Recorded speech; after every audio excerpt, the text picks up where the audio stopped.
All right, we are back with our transformation coach, Debbie Cox DeNova. Debbie, how are you? I'm doing well. How are you? I'm doing great. Good.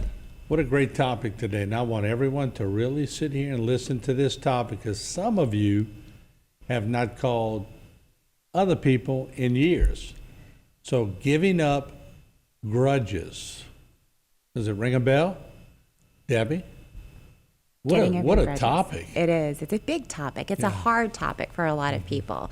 When we talk about getting over grudges, what we're talking about is forgiveness, really. And forgiveness has a lot of health benefits. And I'm sure these health benefits are not lost on the awareness of people who are holding on to grudges.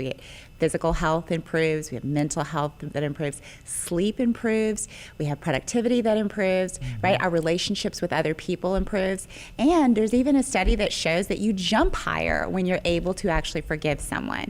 All right, so we're going to talk about what the benefits of forgiveness, things to remember around the topic of forgiveness, but then how to, because that is where a lot of people get tripped up. I understand the benefits. I kind of want to do it, but I don't know how to get there, especially when the offender wounded in a very deep way. So pride has a lot to do with it too. Pride can have a lot to do with it, but oftentimes it really is just that the person cannot get over what was the harm that was done, right? Holding on to the harm. So the first thing to remember is that you don't have to forgive. All right, we live in a society where we feel an immense amount of pressure to forgive, like it's the right thing to do. And what that creates, unfortunately, in people who cannot forgive or who are having a hard time forgiving is the experience of shame or self-beat up.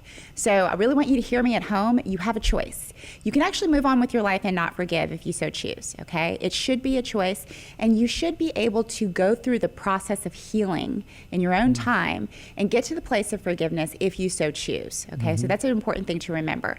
You don't want to be trying to forgive someone when you're still experiencing the trauma and you're deeply in the pain, and it's a wounding, it really is. So you want to get to the place where you're starting to heal over, and then ask yourself whether you are ready to forgive. And really, forgiveness is, there's an Anne Lamott quote that says, it's giving up all hope for a better past. We can't go back, right?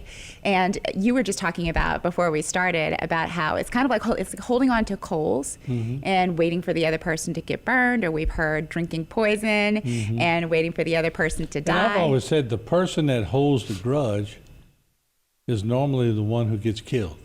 Yeah, absolutely, because the experience of it in the body is quite toxic. And so we want to remember the 3 R's, which we've talked about before, how we even get to the point where we're holding on to resentments and grudges. So the 3 R's are that you experience something, and the first R is that you feel resistance about that thing. So again, we've used this example. We were driving along on the street, someone cut you off, and there's almost an accident. There's a moment of resistance there, and then you move from resistance to resentment. Like, I can't believe that guy just did that. Right? Now, if you're a human being, there is no way you're going to get out of this experience of life without having resistance and resentment, okay?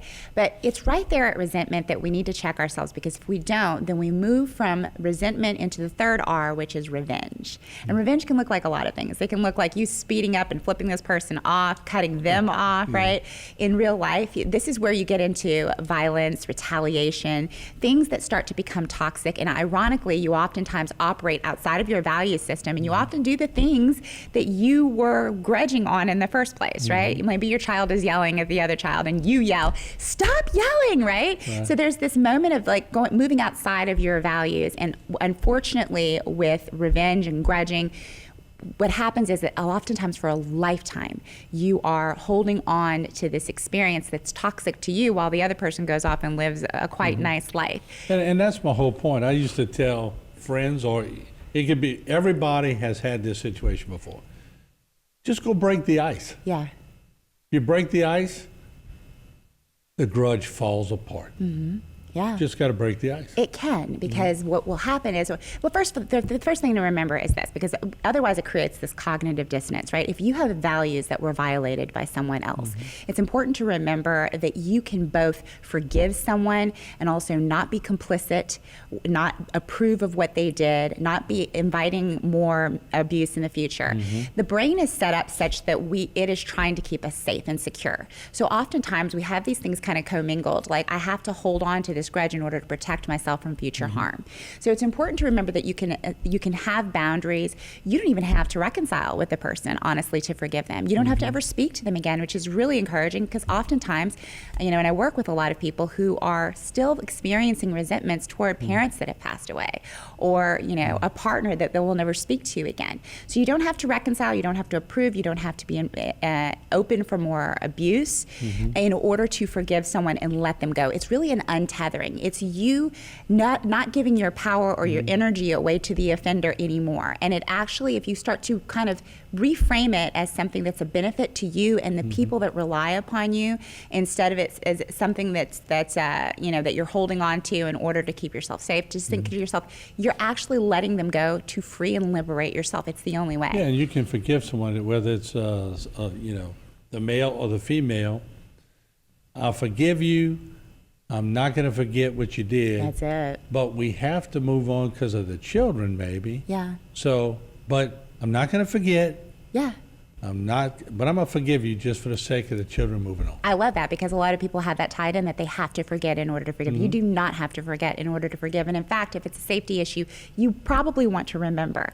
So the first step is really just to decide and commit to that you're going to forgive. So if you're thinking of one person at home, maybe write that person's name down and either decide 100% to commit to forgiveness, or at least exploring it right now. It's easy to forgive someone if you realize that you're not perfect. Yes. When you realize you're not perfect, you go, okay, I forgive you. Yeah, that's a really good one. Because I'm not perfect either. Exactly. Right? And that's one of the strategies that we would use to help with forgiveness, is to remember that none of us are perfect. We kind of come onto this planet with these expectations, and it really is the cognitive frame up that is the most important thing here. Because when we expect our partner, our children, our parents, our friends to show up as perfect, we will be disappointed at some point in time. So it's really important to remember that we all come imperfect, and none of us are entitled to having a perfect partner, parents, friends. And this kind of starts early on, and this is why so many people have grudges specifically with their parents, is that as a child, before you're able to process in a mature way, you do expect your parents to be perfect on some level, right? There's this expectation of them.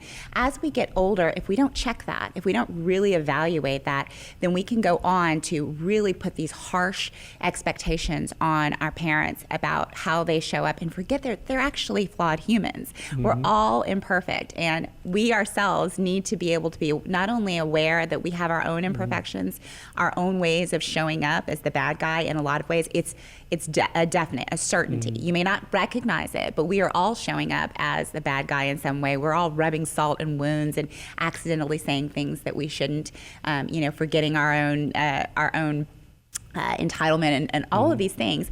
And so if we don't remember that, if we don't actually put our minds on the fact that we are, I think Brene Brown says that the last thing we need in the midst of a struggle is a shame for being human. It's not an exact quote, but it's something like that, like to remember that we're all human, walking around with our map of traumas, and that we're bumping up against each other. And so if we let ourselves off the hook, because that's another thing. Yeah. We grudge on ourselves. Right. We beat ourselves up. Let me ask you this, for people watching. Yes. You may want to pick up the phone right now and call somebody you haven't talked to in 3, 4, 5, 10 years.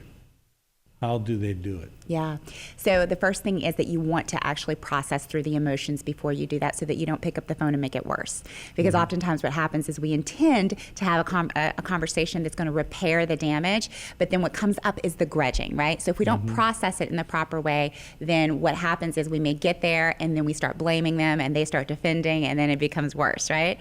So instead of somebody saying, well, I understand your feelings, that's why I called, I wanted to hear you out. Yeah. You don't fire back, you Rod, you don't want to escalate it, because then it's at a whole nother level. Right. Or sometimes there's a passive aggressive thing, and got to watch. This is like the R, when we're still in revenge, but we're going to make the bid for forgiveness. We may come and be like, I just want you to know that I forgive you for being a jerk the other day, right? So we kind of like put it out there like we're forgiving, but it's really a passive aggressive way of actually still judging them, right? So we want, by ourselves, before we do that, we may want to talk to someone who is going to be a good listening ear for our healing. So that means not a friend who's going to help you beat the drum of the grudge, right? Once you've committed to it, you really need to make sure that you remove anything that's going to evoke more resentment in the conversation.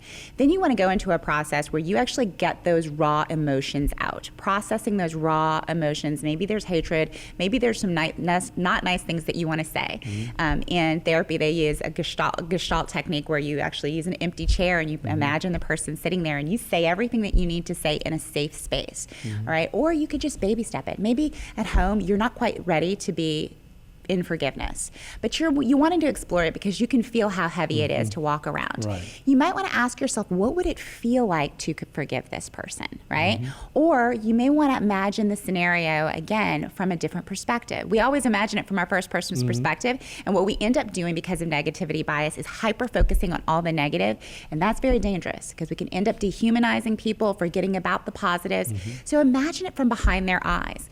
What were they thinking when they said that? What mistakes did they make, and how can we give them compassion for their own human So experience? if you're in a relationship and somebody calls the other one, they may think that you want to, it's all about the linen again, Yes.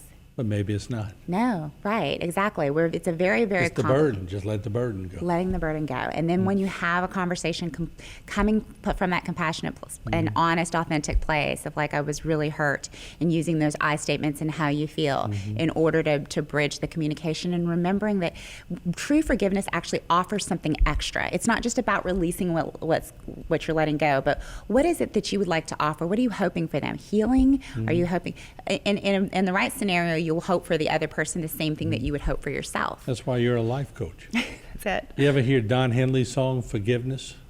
Yes, I have. That's a beautiful song. It is, yes. Perfect for this subject. It is, People absolutely. ought to go and listen to Don Henley's song, Forgiveness. Yeah, so important. Yeah. And look, here's the thing is that we will all at some point in time need to be forgiven as well. So if we're unwilling to extend forgiveness, then it's just important at some point in time we'll probably be withholding the same experience of forgiveness from ourselves, because that's the way it works, right? That's a great point. Yeah, so if you're judging outside of yourself, you're probably harshly judging inside too. You got to forgive before you can be forgiven. Yes, yes. There's only one perfect person, right? That's right. Exactly. Yeah, Yeah, that ain't me. I'm not walking on water. Right. All right, that's a great topic. So any thoughts on next week? Not yet. Any closing? You got 40 seconds of any closing things on grudges we need to Yeah, know? try to look at the positives. Everything that happens in life has both a positive and a negative, and negativity bias will have you hyper-focusing on the negative.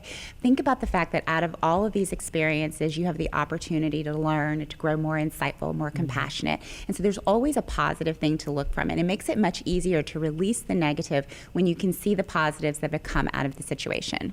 All right, so pick up the phone.